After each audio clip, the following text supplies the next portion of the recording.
Chinese Premier Li Keqiang began the official part of his trip by addressing the first ever UN summit on refugees and migrants.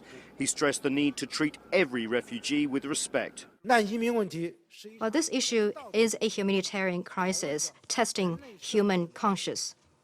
We are living in this same global village. Every life is precious. The dignity of every person deserves to be upheld.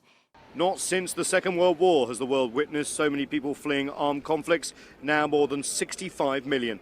Premier Li says the crisis affects all nations. Large movement of refugees and migrants affects or triggers a series of political, social and security issues. This summit, the first on two on refugees, heard from affected people themselves, like Syrian refugee Mohammed Badran.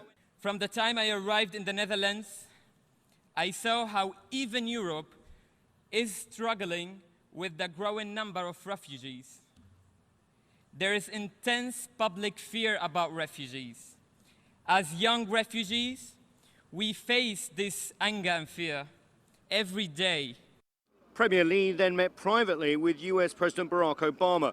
Among topics discussed, the DPRK's latest nuclear test. Washington and Beijing have very different ideas on the next step forward. This summit was all about uniting the countries of the world in tackling the refugee crisis. But as Mohammed Badran said, countries are fearful of letting in more. In fact, that fear led to the dropping of a quota that would have required countries to take in 10% of the global population of refugees every year. Instead, now countries will have 2 years to work on individual action plans. Tuesday's summit, hosted by the US President, will ask for more monetary and other pledges, just like China's. Nathan King, CCTV, at the United Nations, New York.